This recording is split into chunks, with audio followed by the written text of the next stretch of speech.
Welcome, welcome, welcome. Welcome.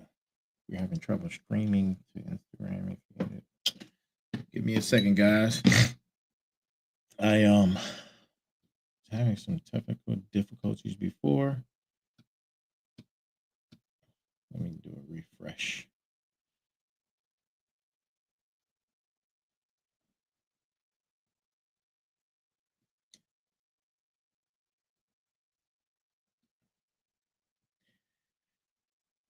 I hope everyone is doing well.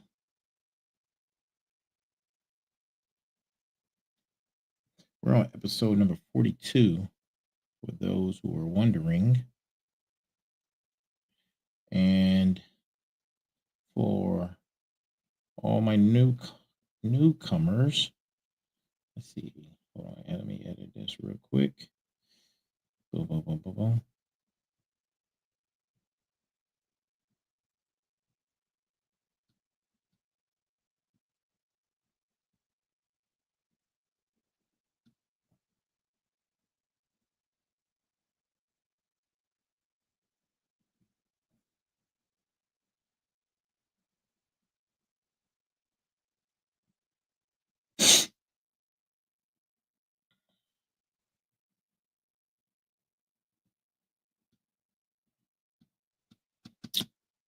Wow, really? This is insane. Let's see.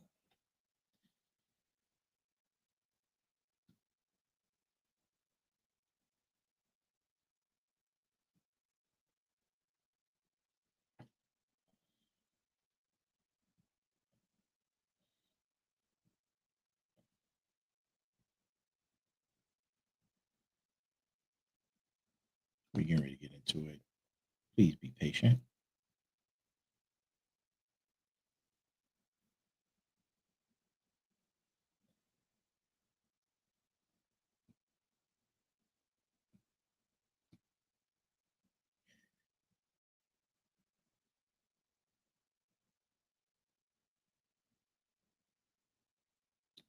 Thank you. Thank you. Thank you. Thank you. All right. And we are golden. Welcome, welcome, welcome. Good morning, good evening, good afternoon, and not in that particular order, and good night. This is the Final Boss Podcast.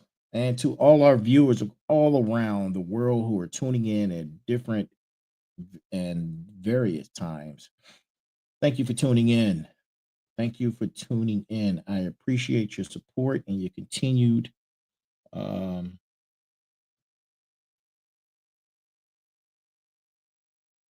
support, I should say. We are on episode 42 as we're winding down for the first season. The first season is coming to a close, and we are almost here. We're going to start out 2025 with episode 50 with a special guest, a world-renowned author, business strategist, and business marketer. His name is Sidney Evans, and you guys can go check him out and follow him and support him as well as we gear up to have him on the show for our 50th episode, starting out the new year in 2025 with a special guest. Tonight's show is about transhumanism, cybernetics, and androids. And we're going to get into that in a second. You know, for those who are brand new and tuning in, I always start the beginning of the show with my brass tacks of the evening. And what's funny is I started out this episode actually was postponed. We were having some technical difficulties the other night, which caused me to have to abruptly interrupt the show because of unknown static and sound equipment errors. It was crazy. Out of 42 shows that I've done, I've never experienced that before. And we started out, and the brass tacks was talking about haters and how to utilize your haters and see them in a positive light. I'm gonna try and piggyback up off of what I was speaking of, at the same time hoping and praying that there's no negative energy in that will cause the disruption like it did the other day, which I was totally baffled and blown away by. And I'm an IT guy. It took some time for me to figure out the problem. And it wasn't the microphone, because I switched out the mics. It wasn't the headset. I switched out the headset. It was the actual uh, mixing board. There was something going on with the mixing board. I don't know if there was magnetic interference, but once I checked all the cables and wires and removed any magnetic devices away from it, it was good to go. So that was a lesson learned, which brings us here to tonight. Tonight's brass tacks, not TAX, tax, short for tactical, TACTS, tax. Again, your haters. Listen, your haters are your biggest supporters. I said this in the brass tacks the other night, but I didn't get to finish my statement. So I'm going to go back over my statement and add more to it. This is brass tacks. Your haters are your biggest supporters. They are your biggest supporters. They will hate you for anything and everything under God's green, under God's yellow sun. It doesn't matter. They will hate. Welcome the hate. I'm telling you to welcome it, as they are your biggest supporters. They're going to hate your posts, your reels, your stories, the way you dress, the way you look. It doesn't matter. But guess what? They're going to be your support from the time you show up to the time you sign off. They know your schedule. They think they know your thoughts. They're going to be there. It doesn't matter. It really doesn't. It doesn't matter what you're doing. They're gonna beat you to it. If you make a mistake, they're gonna let you know. If it's something that they don't agree with, they're gonna let you know. If you say something that requires an emotional response, they're gonna give it to you first. Your haters are going to support you and be there right on time. Right on time. Bringing their energy that they bring. You know, I'm not a hater, so I don't know what that energy is, but I see it all the time. And the haters in trouble, and per the internet, allegedly, I'm gonna be using that word allegedly a lot tonight. Allegedly, once you start receiving a certain amount of hate and your trolls are on board with whatever you're conveying to the community, that's when you know you made it. That's when you know you've made it. And I made an announcement the other day that we had reached 1 million interactions on Reels, which is unbelievable. Wasn't expecting it. I wasn't keeping count, but I got that notification, and it was a very, very proud moment for me as we started this journey in June. We started this journey in June, and some people, they are an instant success. I'm not doing it for accolades, success, or anything of that nature. I'm coming to you, bringing you information that I deem is necessary. It's been placed on my heart, and my mission as a messenger is to make sure that you get it. Now, my topics may sometimes be over the top in reference to whether it be something dealing with survival, uh, information technology, business, or like tonight's topic, transhumanism, cybernetics, and androids. And I'm quite sure a lot of you guys are like, who cares? Who wants to hear about that? That's not interesting. How do you know about the information? I do a lot of research, but how, those are some of the some of the feedback I get back. But that's not why I do it. I do it for there's one out there that may be interested in this information. This information may change one person's life. And as I've said before, I respect Country Wayne as a businessman. He had made a statement, quote unquote.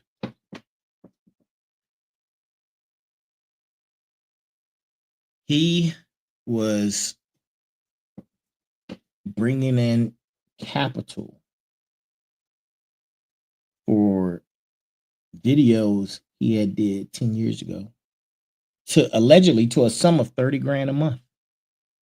Now, this doesn't speak volumes to me in reference to the monetary value, but what speaks volumes to me is that he made a video 10 years ago, and we as viewers, as consumers, are just now watching it.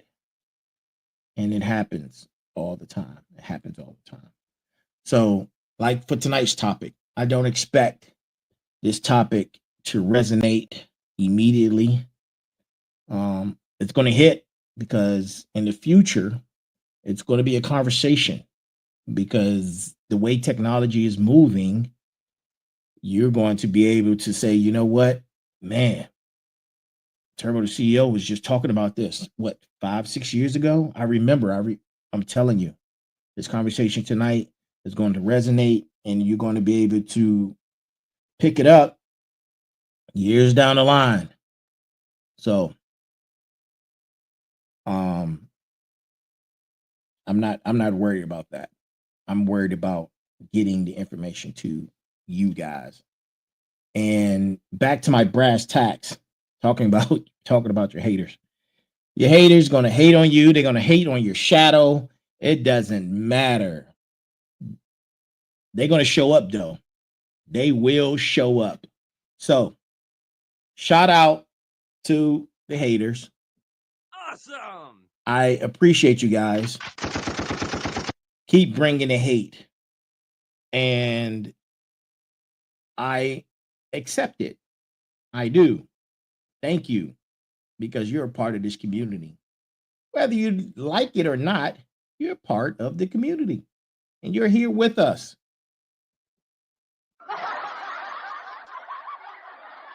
So that's my brass tacks for tonight.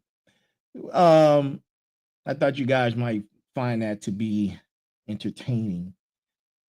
Tonight's show, Transhumanism, Cybernetics, and Androids, episode number 42.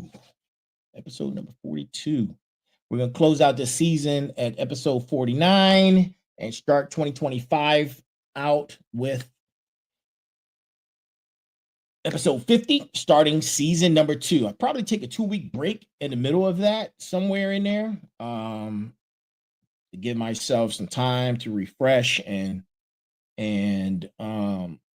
bring in some new materials, bring in new props, and possibly working on the set. Also, looking at different other than Facebook, StreamYard, Instagram, YouTube, and TikTok.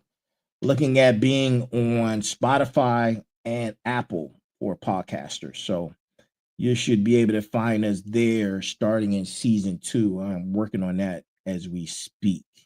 So we're going to take a deep dive into the future of humanity.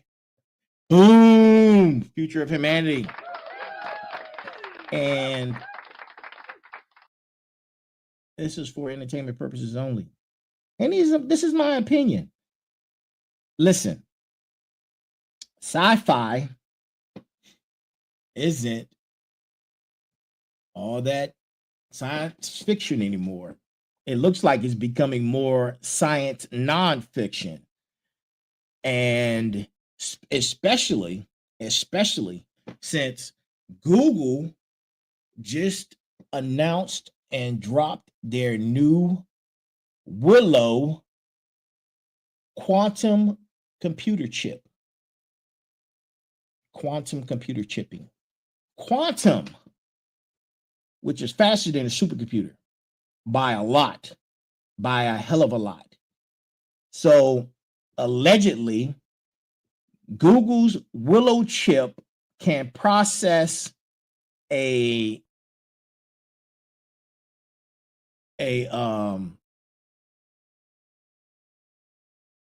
computing transaction at this in 5 minutes. Listen, take notes. Google's Willow quantum computer chip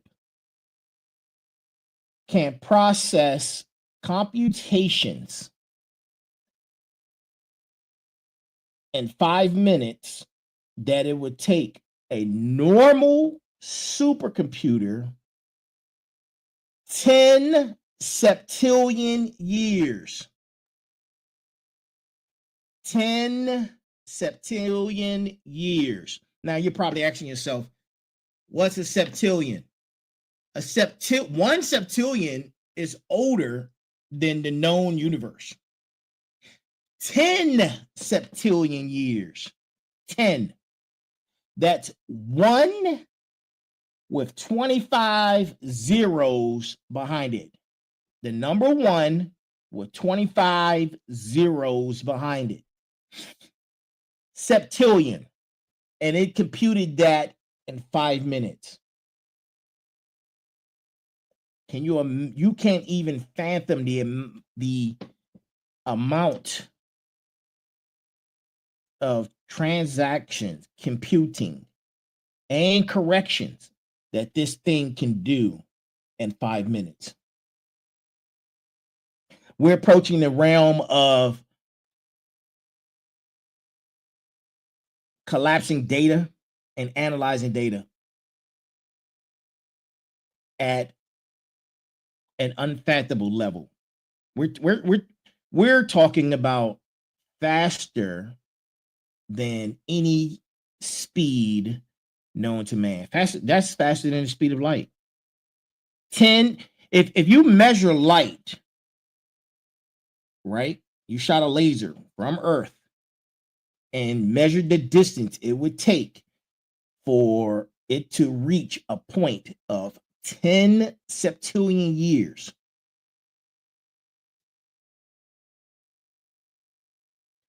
The Earth, by the time that light laser get to that point, the Earth would not exist anymore.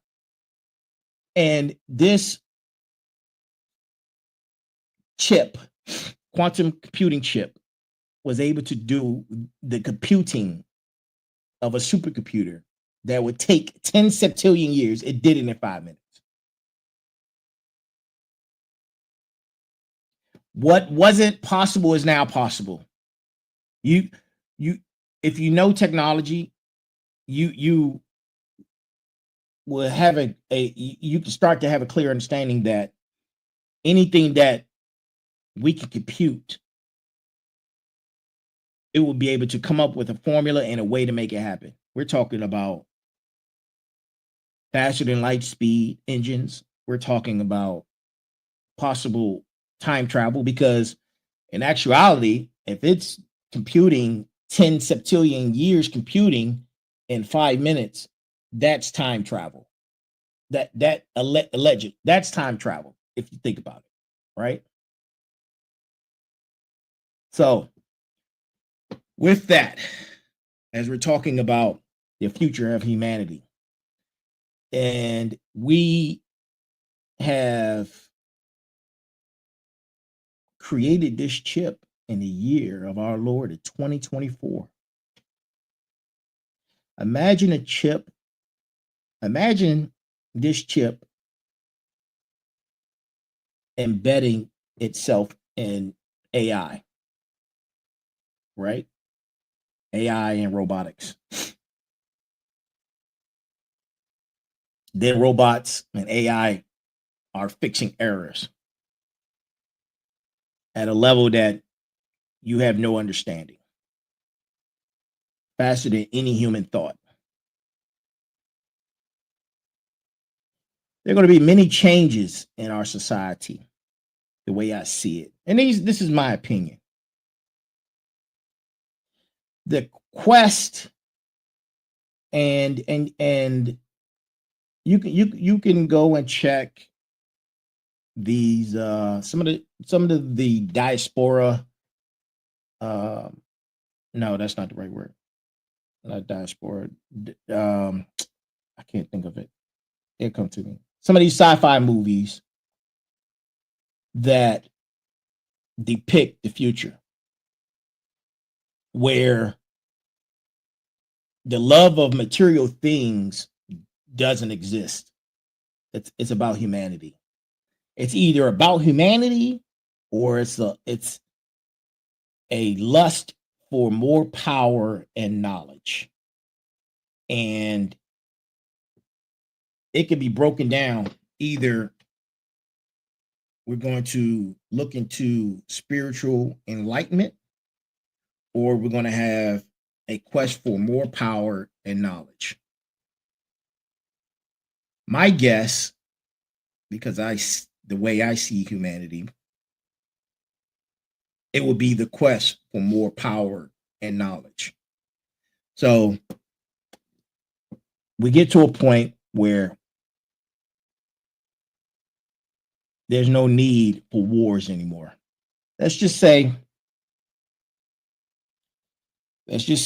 now I'm talking to scientific now, right?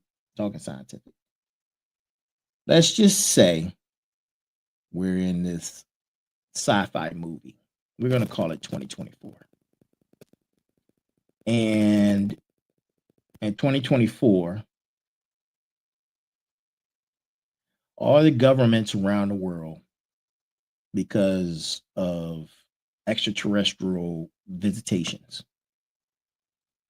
come together and we become part of a galactic community where we as a planet represent our planet under one government. And under that one government, we're in a galactic community, right? So if we're under one government, there's no need for wars. People may still have whatever religious beliefs they have, but there's no need for wars because we're under one government. There's no need for material gain, right? There's no need for material gain. You have what you have. And the thrive and the thought process is for the betterment of humanity. And we're in this galactic community and we're thriving for the betterment of humanity. So we've eliminated a lot of different social constructs. So now the reason why I say power is because just suppose these other life forms that are way advanced than we are, they're sharing their technology with us. It would never be enough because that's our nature. We will always want more knowledge. And because humans, for the most part, allegedly have been lied to about our existence, our quest for knowledge, where it supersede everything else. Basically, the search for the source. And in this galactic community, I believe we will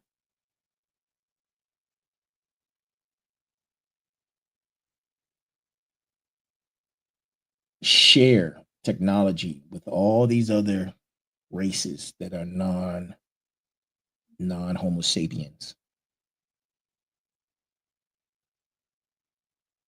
And because greed is embedded in us, we become greedy about the power and knowledge. And we get to a point where we want it all. We want all the power, we want all the knowledge.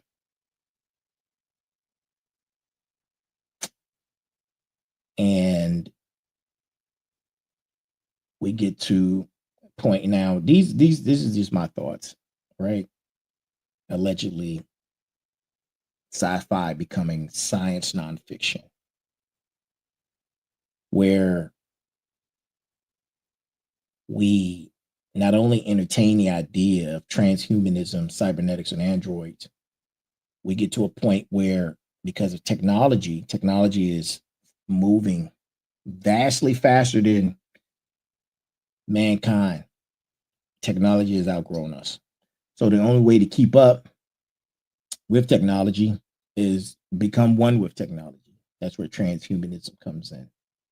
It's the joining of technology, whether through a brain chip, uh, uh, robotic parts, things of that nature.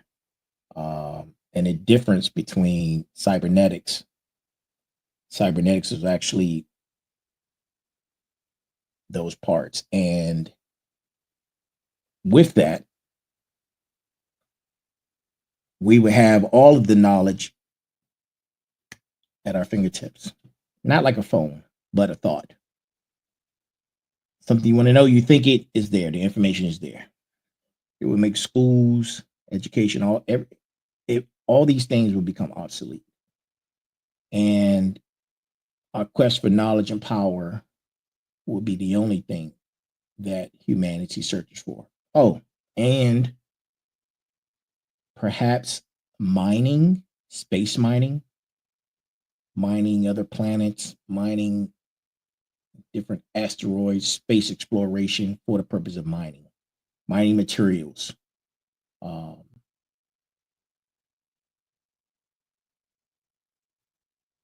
yeah, so that's that's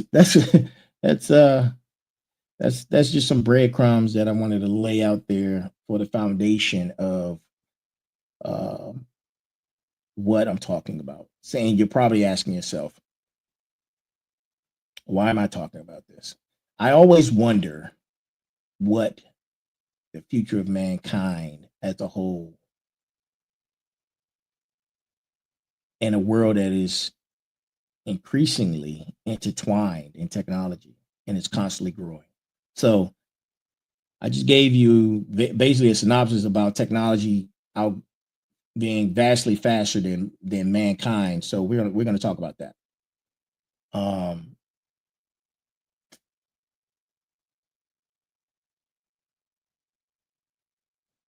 right now, our human capabilities are limited. You're only limited. We as humans are limited in what we can do physically and what we can think mentally. We have a ceiling, and it may vary depending on your training, depending on your upbringing, different variables. But for the most part, we have a ceiling. I think the smartest man right now, without looking it up on my phone, he has an IQ of maybe 192. That's the smartest man on the planet. I just gave you an example of a computer chip that Google just created that can compute 10 septillion computations in 5 minutes. And the smartest man alive has an IQ of 192. So we have a ceiling. I think the strongest man on the planet may be able to lift anywhere between, I don't know, something crazy, maybe 2,000 pounds, maybe, allegedly, maybe. It may be more. But whatever that number is, that's our limit as humans. That's our IQ limit. That's our physical limit. I think Usain Bolt was once called the fastest man alive, and he ran maybe 25, 30 miles an hour. I'm just allegedly. Listen, I don't have the fact sheet in front of me, but just use these as examples of where I'm going with this. My point is that we're limited. Now, here comes transhumanism. And the core goal of transhumanism is to enhance human capabilities through technology. There are authors and people who spoke on this for some time. Nick Bostrom, Ray Kurzweil, these guys are contributors to transhumanism philosophy. They've spoken at many different schools on the topic of transhumanism and what type of enhancements that transhumanism would bring to mankind. Now, we discussed how it can enhance, but everything is about ethics, right? Everything is about ethics. You have to have ethical complexities when you're dealing with any of these topics. The point or the problem is who's creating the ethics? Who's going to be coding these ethics? Who's coding the ethics of AI right now? Who's coding the ethics behind these supercomputers? Right? Is it an ethical board? Who's coming up with the ethics behind these things? It's something that you should think about. There's always a slippery slope that you can argue where we draw the line between like wounded soldiers having therapeutic enhancements. Like I have a few. I'm part machine, if you didn't know that. Have a lot of augmented and mechanical parts inside my body from various wartime and whatever, serving in the military. Could and along with ethics, you're going to have you're going to have those who are for it, and then you're going to have those who are against it, just like anything else that we have here in this great country. People are for guns, people are against guns. People are for abortion, people are against abortion. People are red, people are blue. I mean, this is what we do. So there can also be a question where the divide is who will create these social, ethnic, um, ethnic blueprints.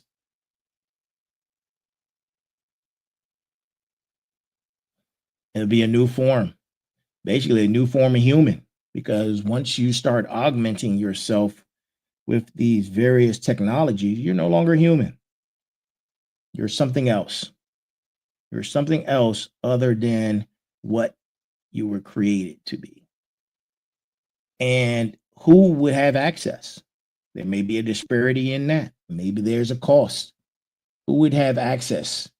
Will only the uber rich have access to this to these augment parts, which will leave those who aren't as wealthy have the inability to have access? That's a social construct we deal with already. Um, then there's something to think about when it comes to this is the idea of who's doing the ethics, who's doing the programming. Is it for humanity, or is there for a dark? Is there a darker cause behind it? Everything's darker. Like, what if the chips embedded code for hive mind? If you don't understand, hive mind is like it's like being a bee, and and operate like bees do. Maybe you can get activated or something, and now we're talking about you being part of a singularity. The many become one with one objective. Who knows what that objective may be, but it may be something that's dark and sinister. You never know, because you're putting a foreign something in your body for enhancement, and because of whoever the coders are or ethics. I mean, there's a whole lot of stuff to look into, but the possibilities are there. These are just questions, and questions are always answered. Questions are always answered. So these are just questions. And with singularity, who knows what can be done if you take a million people who have a million brain chips and they're activated to one goal. Who knows what that will look like? Um, just something to think about. Talking about transhumanism. You're gonna years from now, you're gonna be like, man, Turbo was talking about that in 2024. Yeah, yeah. I think about some stuff. While exponential technology growth is undeniable, it can't be stopped. We're at a point in technology. Listen, we're at a point in technology where it can't be stopped. Technology cannot be turned off. There's no going backwards unless something crazy happen around the planet where there's no power, and it takes us back to the Stone Age where there's just no power on the planet, and that will definitely stifle the growth of technology. So if nothing like that crazy happens, technology as it stands in today's time and present can't be shut down, and you can't go backwards on it. It is only up from here. With technology having the ability to self-correct,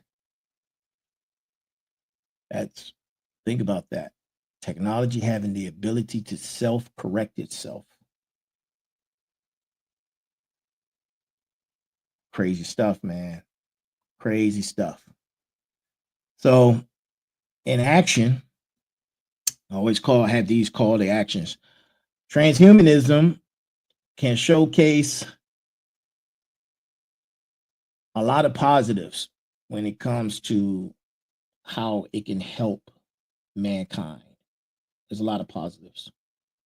Some of the positives are, and we're actually working on those now, gene editing or the CRISPR program, if anybody is familiar with that. CRISPR and gene editing.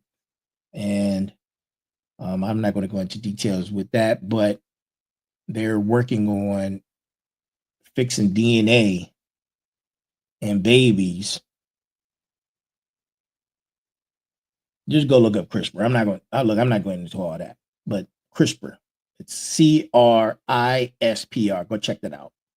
And then you got BCIs. They're already working on BCIs. BCIs are brain computer interfaces where someone who might have neurological damage or are part paralyzed, these BCIs are enabling them and giving them the ability to function somewhat to a normal state, where the chip is allowing you to move not only your body parts, but if you had augmented or installed robotics. And there are going to be new pharmaceuticals developed behind these supercomputers. I mean, there are no limits. There are no limits. When you can calculate computations at 10 septillion years and 5 minutes, there's I can't even get the words out. The idea of it's just limitless. There's no limit as to what we'll be able to do in 2024. So our only limit is what we're able to produce. It's more of something like logistics, right? The technology is there, but logistically, we're able to put it together. But AI can solve that problem. You'll see. You'll see. So cybernetics. That's enough about transhumanism. Cybernetics.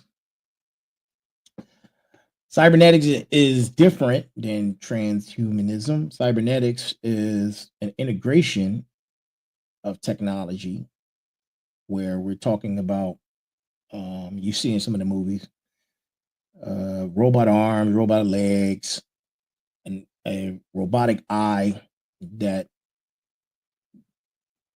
gives you crazy vision,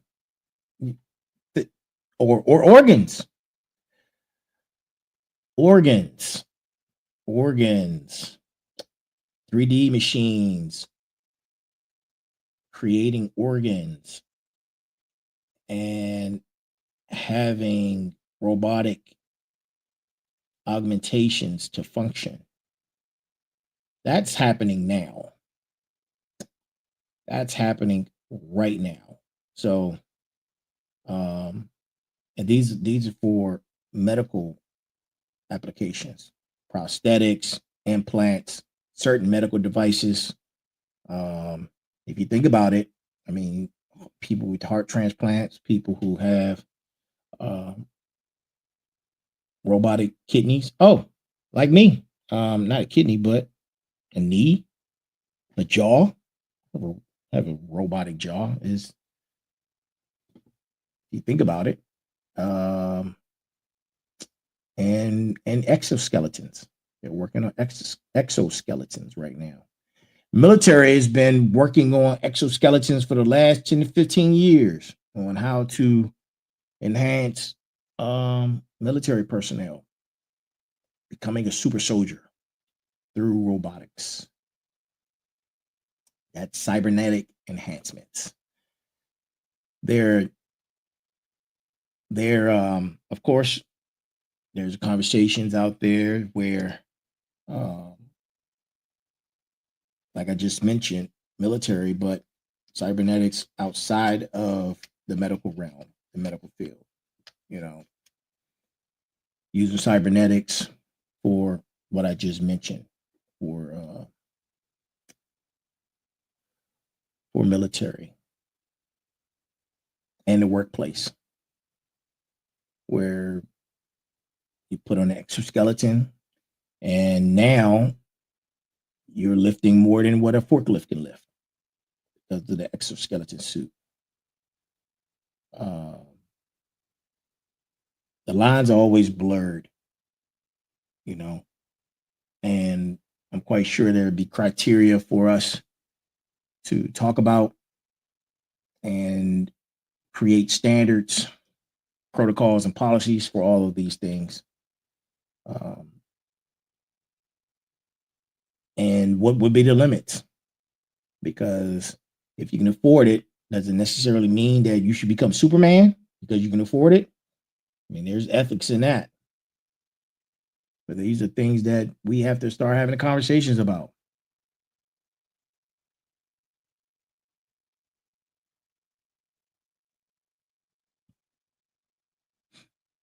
You know, but BCIs are helping people as we speak.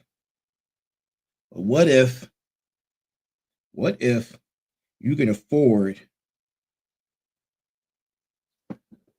to have installed the Willow quantum chip in your brain? What if that's possible? Now you become all knowing,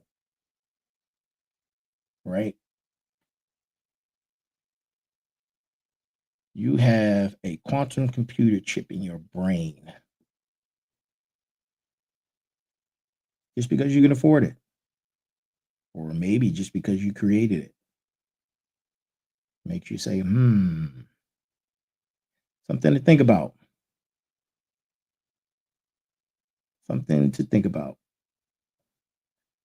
You know, I know we said we was talking about, started out the show, transhumanism, robotics, cybernetics, androids. Now, androids are, you probably think, what's an android?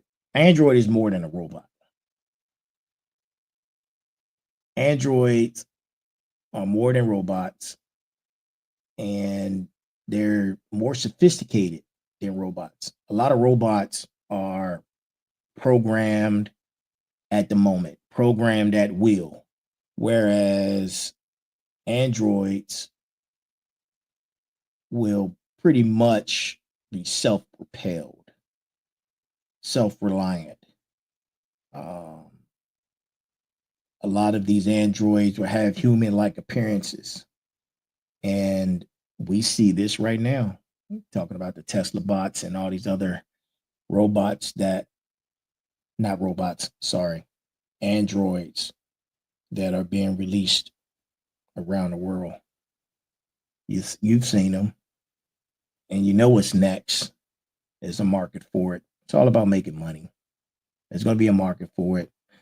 It starts with an S and with an X. I'm not going to mention the word, but yeah, that's coming too. You best believe it's coming. There's a movie. I think it was by Steven Spielberg who did this. It was actually called AI, and AI. The movie was a battle between the androids and the humans that were left over. Like, there was in the movie, the androids outnumbered humans, and humans were trying to take out as many androids as they could. But something, I think there was a disease or something that wiped out most of humanity, and um, the most of the population was vastly androids. But yeah, AI, Steven Spielberg, go check that movie out. So, um, androids can become companions. That's what they're working on. Caregivers, or be a part of the workforce. Um, and those things are coming real soon, real soon. Something we haven't talked about tonight, and I want to bring up is it's a new uh, type of technology, artificial general intelligence, which is AGI. Um, and in that, it's the it's AI's quest for consciousness. And what would that look like? It's being worked on right now. Last year, they put two AI androids together, and they were having a conversation.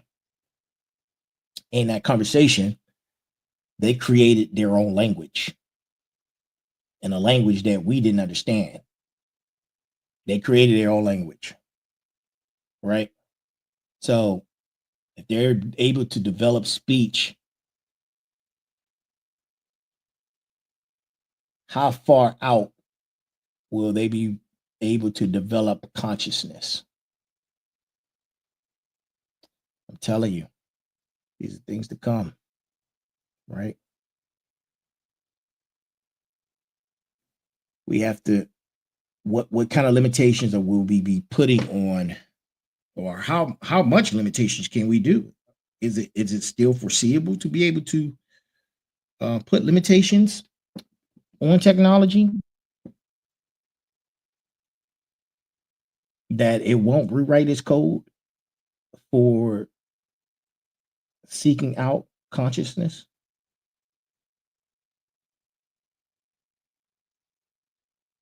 That's a good question.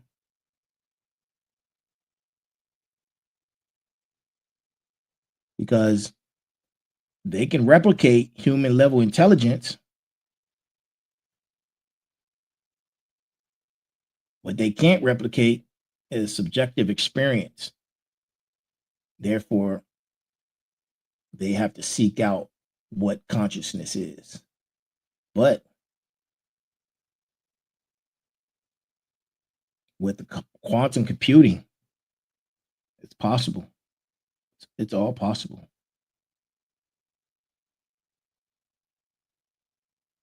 It is all possible.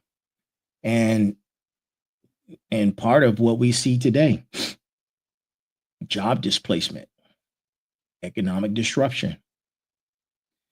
The ports were about to be shut down in September because well, allegedly, let's say allegedly, the ports were the dockers and the people who were fighting for their rights against automation, because a lot of these ports becoming automated, just like a lot of these trucking companies are looking towards self-driven semis. You've seen the commercials. The technology is there. It's just a matter of, it's probably politics. It's probably politics that's actually what's the holdup, or what's stopping these things from moving forward. But job displacement at a record rate. You're talking about, you go to the cashier, you go to grocery store, you go to the grocery stores. Most of the grocery stores now, most of the lines are self-help. You may have one or two cashiers available, and that's across the board. McDonald's opened up last year a non-cashier McDonald's, and it was mostly automated in robotics that took the order, cooked the food, and prepared it. Mostly robotics. Their automation restaurants popping up all over the place, where there's no there may be a manager or somebody, a technical person in there, who is making sure that everything runs efficiently. But for the most part, that's the future. That's where we're headed.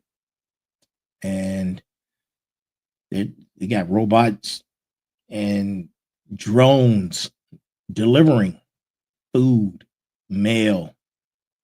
This stuff is going to become widespread. It's going to become widespread, right?